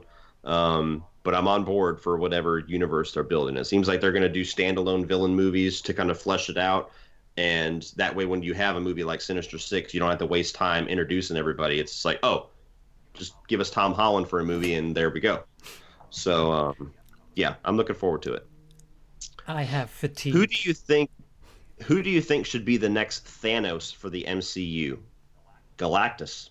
I think that's pretty much the obvious pick, don't you think? Now that they've got the Fox properties, Galactus or Doctor Doom. Isn't Galactus ginormous? Yeah. That's like, a lot of... literally eat. Yeah, I want to see that. Let me see that scale of that thing. Yeah. But let's not turn him into a giant cloud. Yeah, let's not do that. So yeah, that to me makes the most sense. I mean, Doctor Doom, I can't wait to see if they do anything with him, but he's not like final boss level like Thanos. He's kind of like the next level down. How do you fight He's something that's the size of a galaxy? Dude, I don't know. I want to see it. I want to see how they pull that off. Logistically, it just doesn't make sense. Here's an interesting one. Do you guys think that Kevin Feige is overrated? No. No. He's made the most lucrative property in existence. So, say what you want about the guy, but his track record is pretty much speaks for itself. That and filmmaking as we know it has changed because of his formula. Like, people plan 4 movies now, and that is not the way you should be making movies, and it's because of the ginormous success that he's had. I think the word overrated is overrated. I think it's overused. I think, I don't know. It's, how can you have that much success and then be called overrated? It's like, the success speaks for itself. Like, yeah, it is what it is, isn't it? Here's one that I just want to see everybody's groan. What do you all think about the Halloween Kills test screen reactions? For fuck's sake. Who should win in Godzilla versus Kong? I don't know.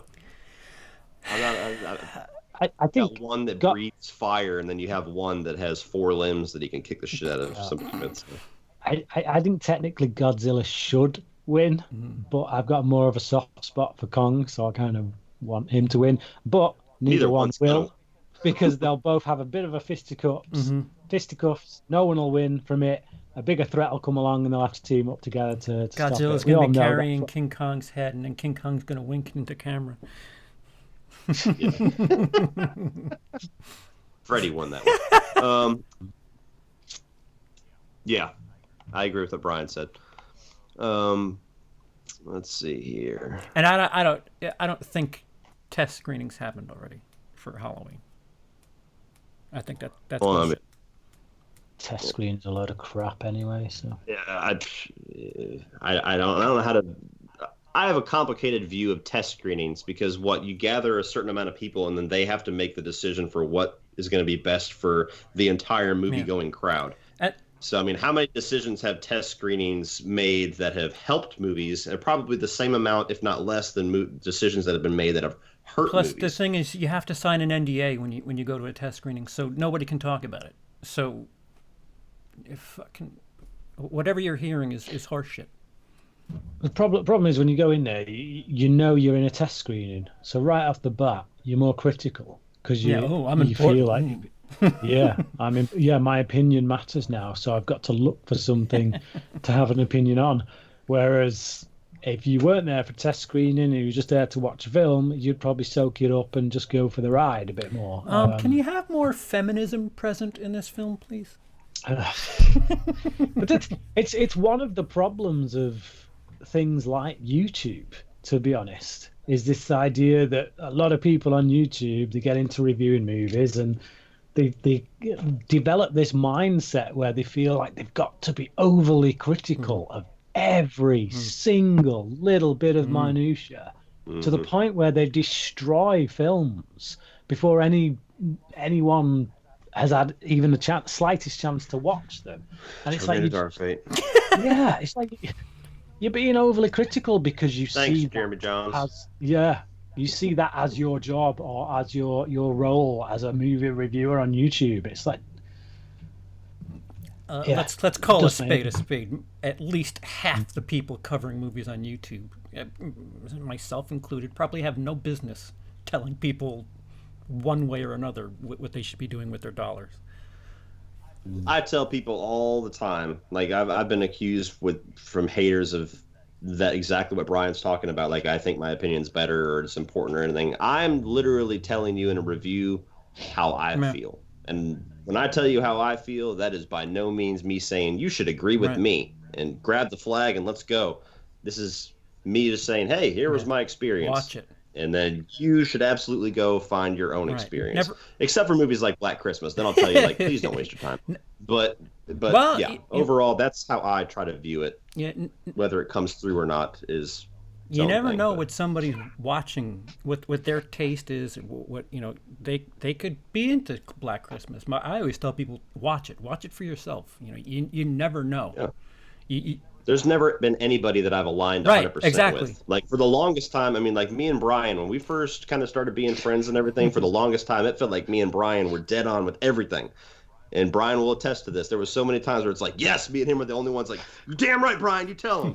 And then somewhere along the way, it started to develop. Yeah, the cracks started to develop. So now it's like either we're 100% on each other's side or we're on opposite ends of the earth. Zero.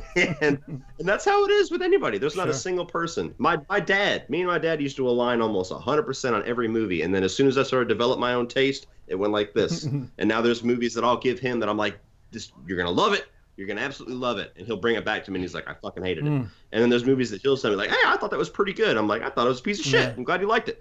And that's how it is. There's not two people in this world that think identical on art.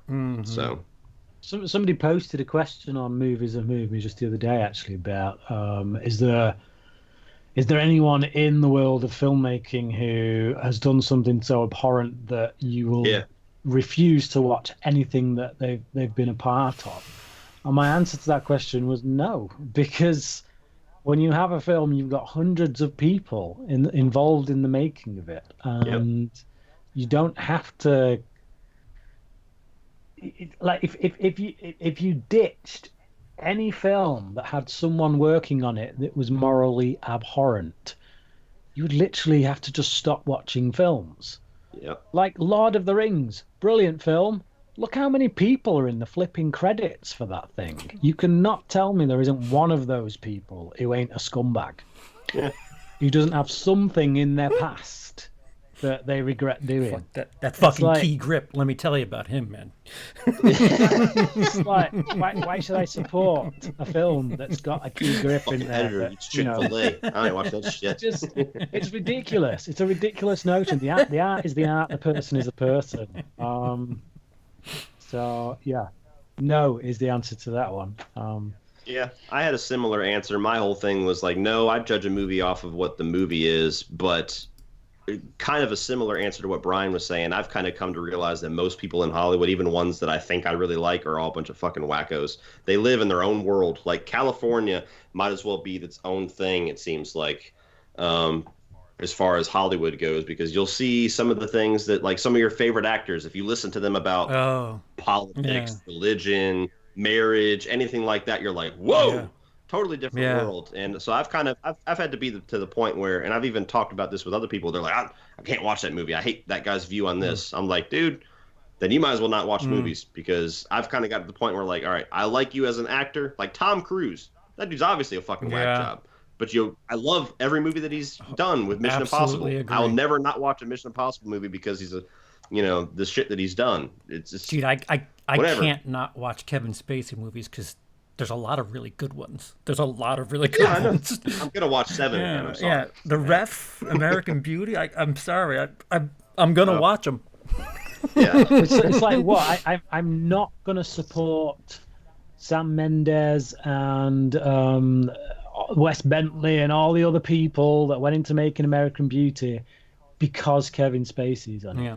So I'm gonna not support all of those people because of Kevin. I'll Spacey. enter a caveat when you know something about somebody who's in control of a movie and it hits kind of close, like Jeepers Creepers. Jeepers Creepers 2 is really kind of funky when you know what you know about him, because there's a lot of I can go along with that. Yeah, if Victor Salva made a movie about child molestation, I probably wouldn't watch it. But I'm gonna watch Jeepers Creepers 4. Well, I don't know. Before Jeepers Creepers 3, I would have said I'll watch Jeepers Creepers 4, but but yeah, that's kind of where I am with it. That's a good little asterisk there, CP. Yeah. You guys want to take one more, or Sure. is this run One too for the close, road. CP? All right, one for the road. If any jumps out at you guys as a good one, go ahead and chime in, but I'll scroll through. All right. Nobody's talking about. Somebody asked before about anticipated of 2020. I'm saying Tenet, and I hope it fucking destroys at the box office. That's my most anticipated too, just because of who's involved. And I haven't been as high on the last 2 movies from him, but I have no reason not to doubt it. Okay, this is one we've joked about it the entire show, but this is actually a pretty good legit question. Does any part of you believe that Halloween Kills has a chance to be better than Halloween 2018? Yeah. Or what would it need to do to be better than Halloween 2018? Not much. Kill somebody. Not My much biggest is the thing answer. is get rid of the humor that you tried to put into Halloween 2018. I don't know who's responsible for it. It's easy to point the finger at Danny McBride. I don't know if he was or not. There was multiple writers, but nonetheless, whoever wrote that shit, don't do it again. That's number 1. Number 2, like CP said, I mean, I don't know. They're doing back-to-back sequels, so is there any chance that Laurie Strode's going to die? I highly doubt it. But have the balls to do something, because the end of Halloween 2018 gave me the biggest case of blue balls I've had in years. I don't think you need to change anything about Michael Myers. I think he was great. Carry that over. I think the tone of the movie, and as far as the darkness and how brutal they were going, you can carry that over. The direction was good. They're putting a lot of characters from the original Halloween in this. I don't know if that's going to be for a purpose or just to say, hey, guys, look who we got here. Give me a reason to be excited for Halloween again is my biggest thing, because I got all of my excitement ripped from me from the fan base after I gave my horrendous 3.5 out of 5 stars. Something that I noticed about Halloween is they've never made 2 solid Halloweens in a row. If you think about it, good one, bad one, good one, bad one, good one, bad one, good one, bad one, good one, bad one. The first 2, I would say. I mean, it's a big quality Yeah. dip, but I would say Halloween 1 and 2, and then if you count Halloween 3, sorry, Brian. But yeah, I'm with you. When they try to reboot it, for sure, because they rebooted it with 4 and then shit the bed with 5, Right. and then you have 6 that just kind of exists. H2O. And they rebooted it with H2O, and then shit the bed with Resurrection, and then They got get the they get a Rob little too Zombie eager. debate. Yeah. Oh, we're doing good. And that, yeah, and they do the same mistake every time, don't they? Because they succeed and they go fast track it now. Yeah. More. And now they're doing 2 movies, and we'll see. Brian, specifically, what does this movie need to do to get you in the camp of that was pretty damn good? I honestly don't know where you can go with this. It's just Put it in Gotham City. Put it in Gotham City. Have the Joker in it. It's like how many times can we do this? Seriously. Halloween 2018 had the perfect opportunity to make a standalone film and close it out with a fucking bang. Yeah. And they petered out. Yo, kill one of those women. You gotta kill one of them. I wasn't keen on Laurie Strode's character in that one. I really wasn't. Just the handling of it. It was just you need an arc, and you need to not be afraid of killing the central protagonist whose arc that is. Or somebody close to that central protagonist. Awesome, Give that person it's purpose. just like, drama. Just get rid of Laurie Strode, please, for the love of God. I'll take. So you need them to end with her getting killed and then cut to black. See you next year. Yeah. No, I want Judy Something Greer to along those get lines. killed off. I just. I really don't see what people's problem is. I with don't Judy like Greer. her. Her 2018 was atrocious for me. That's it. That's all I have to say. I think that the character arc for her or for Laurie would have been brought to a really nice close if one of them had to sacrifice themselves to keep Michael in that basement in Halloween 2018. Like when you have that whole thing where she's finally realized that her mom is right and she has that little cool moment, that gotcha moment. That was the only part of the movie where I was like, yeah, Judy. If she would have had to hold Michael into that basement and scream at her mom to do what she had to do to get her daughter and her mom out of there, that movie would have ended with some serious balls. That would have been well better. Yeah, I'll go with that. Either her or Laurie Strode, but they're obviously not going. They don't have enough control. Hearing that makes me actually dislike the film even more now.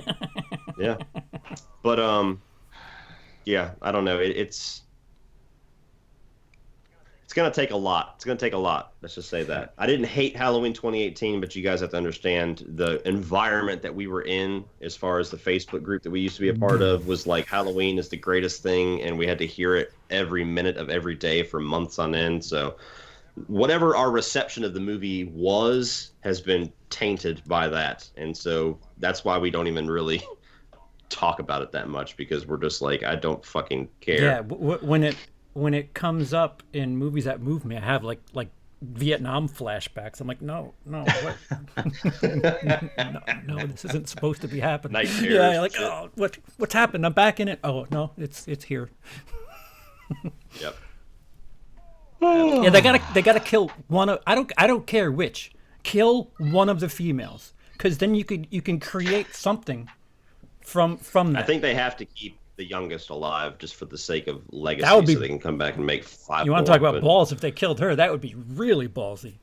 But yeah. You know, I don't care. Just pick one. I don't care. You have somewhere to go from there. CP's quote for 2020: just kill one of the women. I don't care which one. Yeah, that's really woke. Make sure you kill one. You want to wake me up in this movie? Let's do that.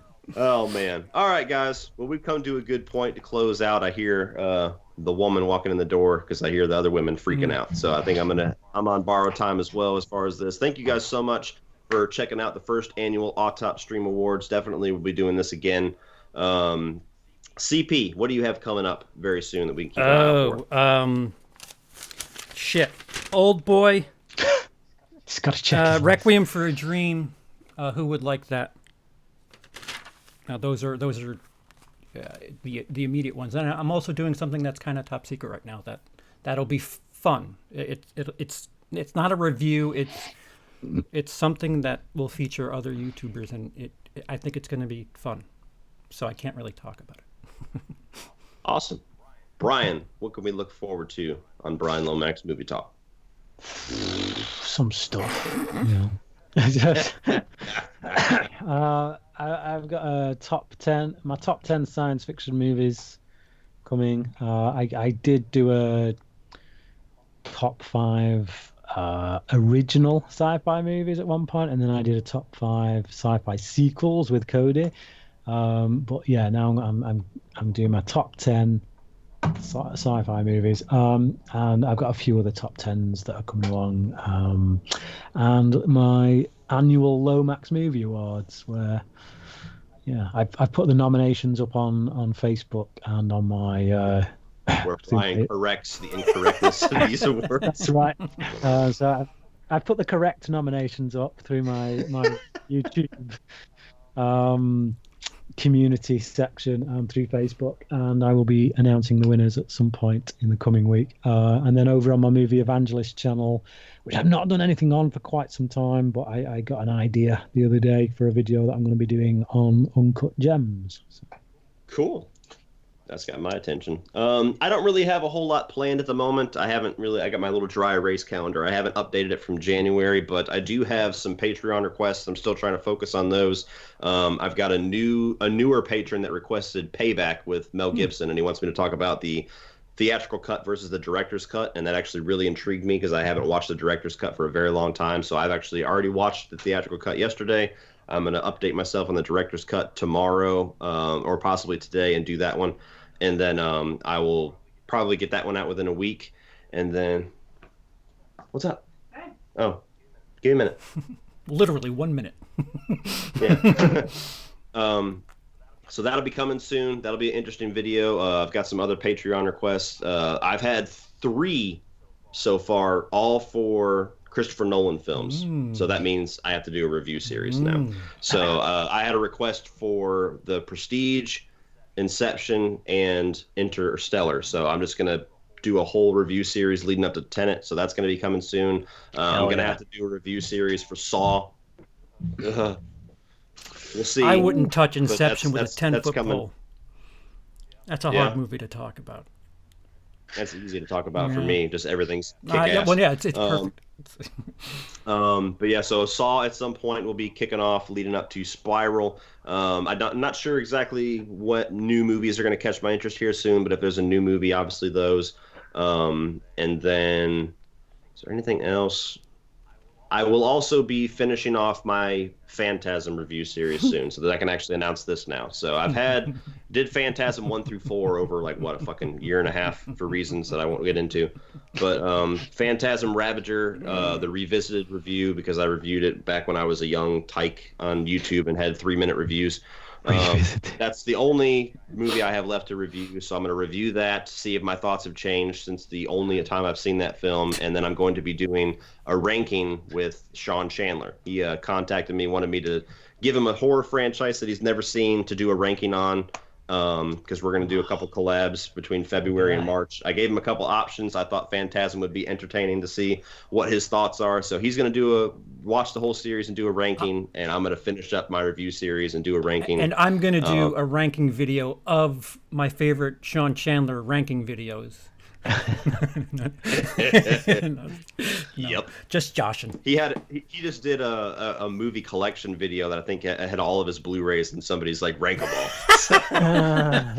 So you do that, Sean. You haven't quite become the ranking master. But nonetheless, that's all the stuff that I have coming up that I can think of. There's going to be some surprises here and there, but as far as things to tease, that's all I got. And then hopefully you'll see us sooner than the break that we took between Christmas and now on another Autopstream. Hopefully within 2 weeks or 3 weeks we'll be back. So thank you guys so much for watching. Couple of people have asked about my thoughts on the upcoming Texas Chainsaw Massacre movie. You left Twitter at the wrong moment. As soon as they announced about what the direction they were going, I tagged CP. I was like, woo, that's still Brian. I'm so glad I left. My only response at this present moment in time is... Does it give you any faith whatsoever that Fede Alvarez is in charge of it? None? No, because the problem is in the concept itself. Okay. Fair enough. With that. Yes, Brandon, I will be starting with Following. I have to review his first film if I'm going to review all of them. So unfortunately, I can't skip the forgotten Nolan movie. It's a I good don't film. know. It is good? Okay, good. So there you go. Brother Mayhem, I'm going to rank my favorite Autopstream members. Wonder who's going to be in last.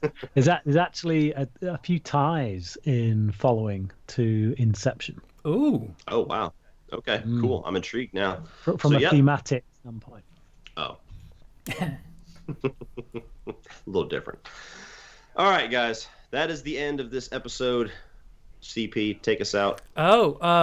Today's edible panties flavor is birthday cake. Ah. Get it?